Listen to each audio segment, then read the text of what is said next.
Ready start. सावन गुजर चुका है और भादो अपनी रंगत में है। लोकोक्तियों, मुहावरों और गीतों में गहन अंधेरी रात के लिए लोकप्रिय भादो लोक गायन में सावन के जुड़वां की तरह है। ऐसे अनेक गीत हैं जिनमें सावन भादो साथ में आते हैं।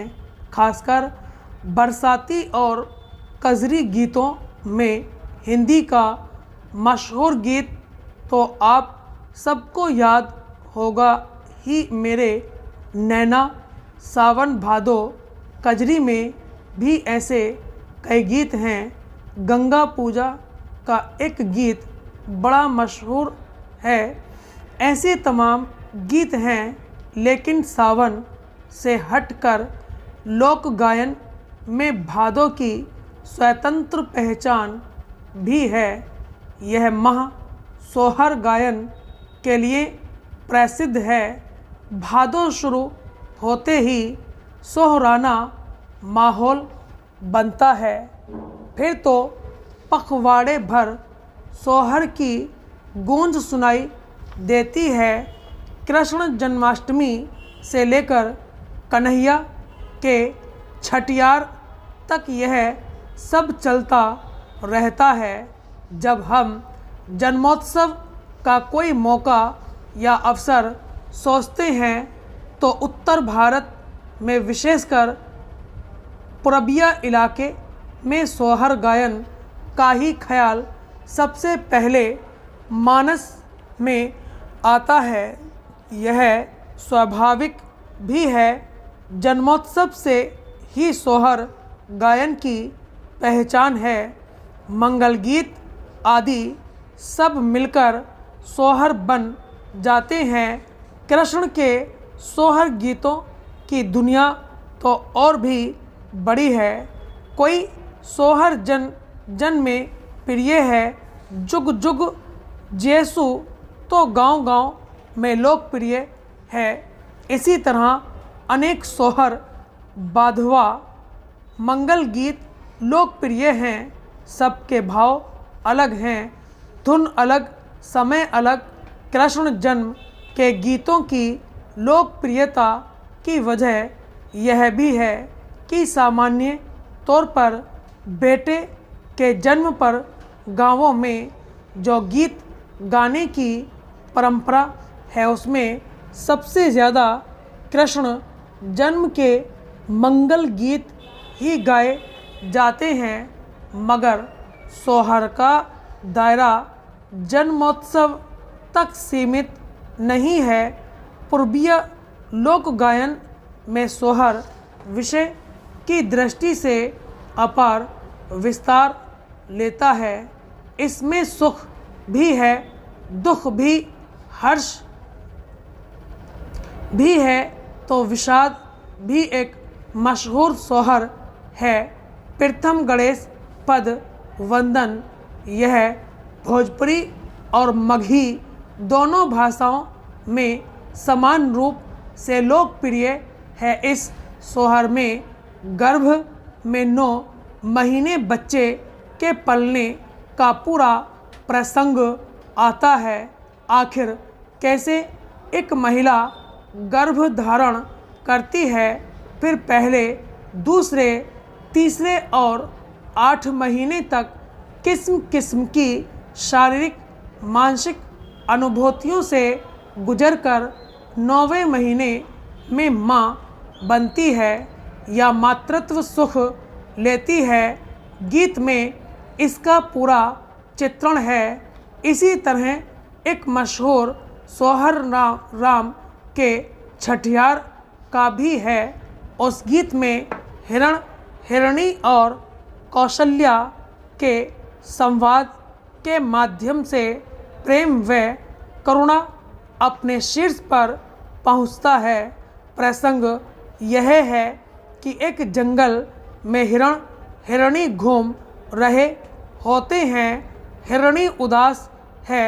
हिरण उदासी का कारण पूछता है तो हिरणी कहती है कि आज राजा के यहाँ छठियार है, तुम मारे जाओगे। उसी दिन शिकारी आते हैं और हिरण को मार डालते हैं। हिरणी कौशल्या के यहाँ पहुँचती है और हिरण का खाल उसे लौटा देने की मांग करती है ताकि उसके मन को लगे कि उसका हिरण उसके सामने है। कौशल्या कहती हैं कि उस खाल का तो खंजड़ी बन गया, राम उसे बजाएंगे। और जब जब खंजड़ी बजता है, हिरणी राजा के यहाँ पहुंचकर उसके स्वर को सुनती है और अपने हिरण को याद करती है। इस सोहर पर मनीषी विद्वान ने विस्तार से चर्चा की है। इसी तरह राहुल सांकृत्यायन ने जब भोजपुरी में मेहरारू की दुर्दशा नामक नाटक लिखा तो उसमें उन्होंने एक सोहर लिखा जिसका भाव यह है कि समाज में इतना लैंगिक विभेद क्यों है। जिस कौख से बेटा जन्मता है उसी से बेटी भी, तो दोनों के उत्सव मनाने में इतना विभेद क्यों। निस्संदेह सोहर आम जन का गायन है। घरेलू महिलाओं ने इसे संरक्षित रखा, पीढ़ी दर पीढ़ी बढ़ाया। एक दूसरी धारा भी चली जिसे हिंदुस्तानी संगीत में गायक, कलाकार, लेखक लेकर आए। कलाकार ने इसे एक अलग ही ऊंचाई दी, मगर अब गांवों में भी सोहर गाने का चलन धीरे धीरे घटता सिमटता जा रहा है। वहाँ भी अब हैप्पी बर्थडे बोलने, बैलून फोड़ने, केक काटने तक में जन्मोत्सव सिमट गया है। यह स्थिति तब उत्पन्न हुई है जब सोहर गीतों की दुनिया का विस्तार अपार है। अंतर्राष्ट्रीय साक्षरता दिवस को महज भारत के संदर्भ में नहीं देखना चाहिए, इसका विस्तार कहीं ज़्यादा है। विकसित विश्व की संकल्पना तभी साकार हो सकती है जब सभी लोग साक्षर हों। साल 1966 में अंतर्राष्ट्रीय साक्षरता दिवस मनाने का फैसला किया गया था। इसकी वजह ही यही थी कि साक्षरता उन्नति व विकास की जरूरी शर्त है। साक्षर व्यक्ति हर समाज में सम्मान प्राप्त करता है।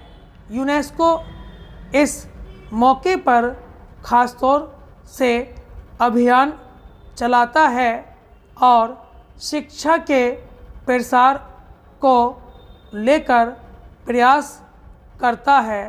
यही वजह है कि 1960 के दशक में जो वैश्विक साक्षरता दर 40% के करीब थी, वह बढ़कर 87% हो गई है।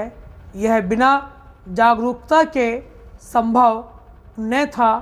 यूनेस्को ने सुनिश्चित किया कि संयुक्त राष्ट्र के सभी देश अपने यहाँ साक्षरता बढ़ाने के लिए विशेष प्रयास करें, जिस कारण पूरी दुनिया में साक्षरता बढ़ी है।